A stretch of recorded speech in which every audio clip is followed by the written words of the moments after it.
Morning students, કેમ છો? મજામાં ને? તો આજે આપણે ધોરણ 6 ગુજરાતી મીડિયમમાંથી યુનિટ 2નું નામ શું છે? એ શીપ કેન વોક, વહાણ ચાલી શકે. એમાં આપણે એક્ટિવિટી 1ની ચર્ચા કરી હતી. આજે આપણે એક્ટિવિટી 2ની ચર્ચા કરવાના છે. એક્ટિવિટી 2. હવે એક્ટિવિટી 2ની અંદર શું કહે છે કે animals have special abilities. Read the following sentences allowed. બરાબર, એટલે કે પ્રાણીઓમાં વિશિષ્ટ શક્તિઓ હોય છે. બરાબર, અલગ અલગ પ્રાણીઓ જે છે એમાં વિશિષ્ટ શક્તિઓ હોય છે. હવે એ શક્તિઓ આપણે અહીંયા આગળ શું લખે છે? Read the following sentence allowed, એટલે કે નીચેના વાક્યો મોઢેથી વાંચો. હવે અહીંયા આગળ જો અલગ અલગ પ્રાણીઓ આપ્યા છે. પહેલામાં હિપોપોટેમસ, અહીંયા આગળ કેમલ છે, રેટ છે, અહીં ટાઈગર, અહીંયા આગળ ક્રોકોડાઇલ, એન્ટ, જીરાફ અને અહીંયા આગળ શું છે? ડોલ્ફિન. અલગ અલગ પ્રાણીઓ છે, એમની શક્તિઓ પણ અલગ અલગ છે. તો ચાલો આપણે જોઈએ કે એમની અલગ અલગ શક્તિઓ કેવી છે. બરાબર, તો પહેલું પિક્ચર અહીંયા આગળ જો હિપોપોટેમસનું આપેલું છે, તો એના વિશે પણ શબ્દો લખેલા છે. વાક્ય જોઈએ આપણે શું લખેલું છે. A hippopotamus can run faster than a man. હવે હિપોપોટેમસ અહીંયા આગળ આપેલું છે જો, તો એ અહીંયા આગળ એવું કહે છે કે ભાઈ હિપોપોટેમસ ખરો એ માણસ કરતાં વધુ ઝડપથી દોડી શકે છે. બોલો, આ બહુ વજનદાર છે અને એ માણસ કરતાં વધુ ઝડપથી દોડી શકે છે એવું કહેવાય છે. બરાબર, હવે બીજું જો અહીંયા આગળ બીજું પિક્ચર છે કેમલ અને રેટ. તો શું કહે છે?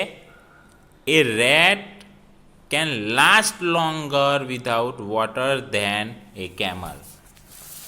જો અત્યાર સુધી તો આપણે એવું જાણતા હતા કે ઊંટ જે ખરું એ જ લાંબા સમય સુધી પાણી પીધા વગર રહી શકે છે, પણ અહીંયા આગળ શું છે? એક વિશિષ્ટ શક્તિ વિશે ખબર પડી. શાની અને કોની? તો ઉંદર.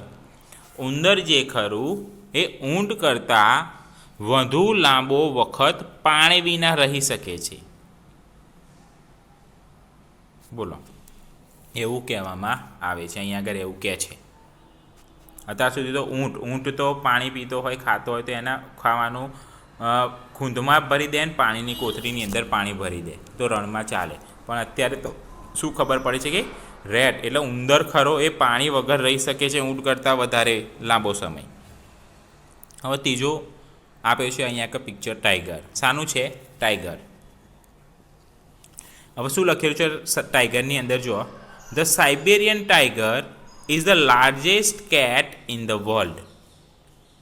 શું કહે છે કે સાઇબેરિયાનો વાઘ, ટાઈગર એટલે વાઘ, દુનિયામાં સૌથી મોટી બિલાડી વર્ગમાં છે. સૌથી મોટી બિલાડી વર્ગમાં છે. It weighs up to 300 kilograms. તેનું વજન 300 કિલોગ્રામ જેટલું હોય છે. It can eat 27.2 kilogram of meat at 1 meal time. અને જ્યારે એ ખાતી વખતે એક સાથે 27.2 કિલો માંસ ખાઈ શકે છે. જો 27.2 kilogram meat at 1 meal time એટલે એક વખતમાં. આપણે સવારે અને બપોરે 2 મીલ ટાઈમ હોય છે. બરાબર, સવારે એટલે કે બપોરે લંચ કરીએ છીએ. સવારે નાસ્તો હોય, બપોરે લંચ હોય અને રાત્રે શું હોય? ડિનર. તો બપોરે અને રાત્રે તો આ એક જ બપોરના સમયની અંદર જો બેસાડવામાં આવે ખાવા તો 27.2 કિલોગ્રામ માંસ એ ખાઈ જાય મીલ ટાઈમમાં જ. મીલ ટાઈમ જો એક જ વખતમાં.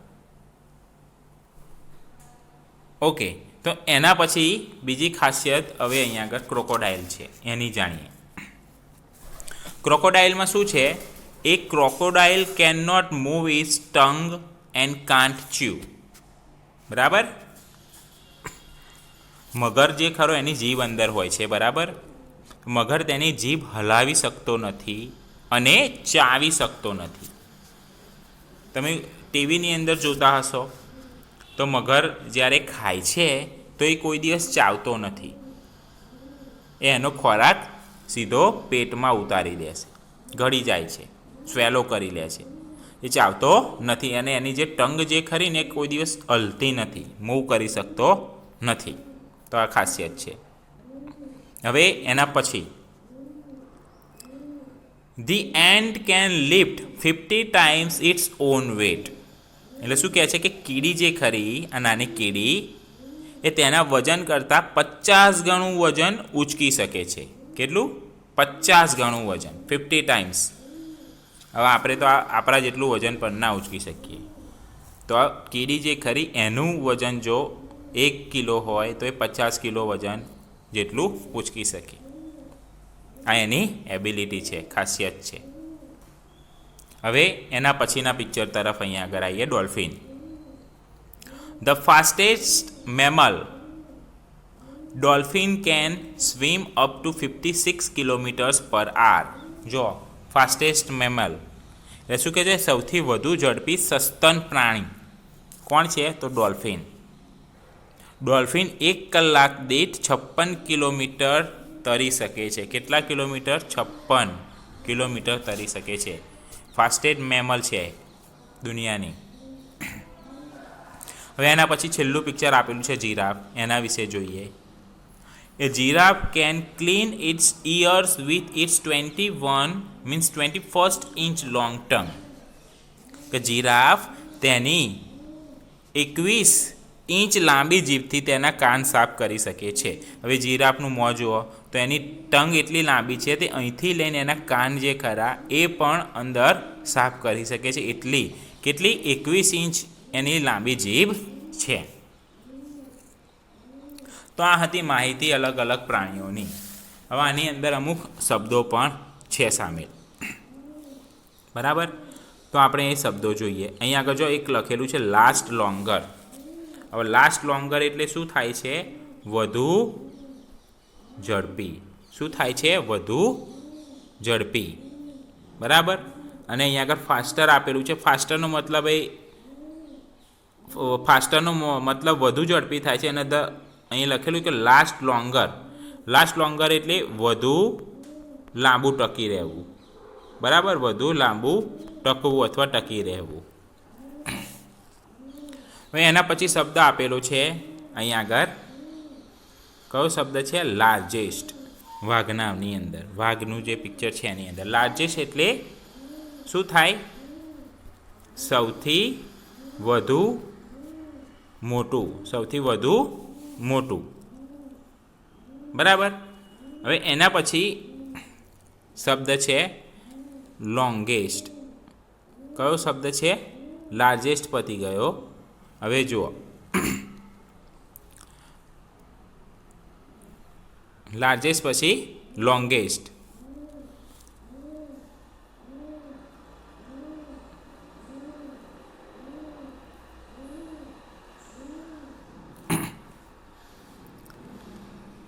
તો લોંગેસ્ટનો મતલબ થાય સૌથી વધુ લાંબુ.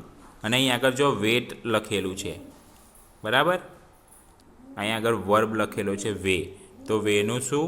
Two way. વેનું મતલબ થાય છે વજન કરવું. શું થાય છે? વજન કરવું. અને પછી શબ્દ આપેલો છે એના પછી મીટ. મીટ એટલે શું થાય? માંસ.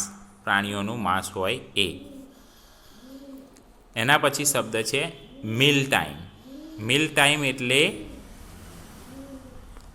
જમવાનો સમય. કયો સમય? જમવા બેસે એવો સમય. એના પછી જુઓ શબ્દ છે અહીં આગળ છેલ્લો ટંગ. ટંગ એટલે શું થાય? જીભ. શું થાય? જીભ. બરાબર? તો આ શબ્દો હતા. તો આ એક્ટિવિટી 2ની આપણે માહિતી મેળવી જે તમને સમજમાં આવી ગઈ હશે. મને આશા છે કે તમને સમજમાં આવી ગઈ હશે. Thank you.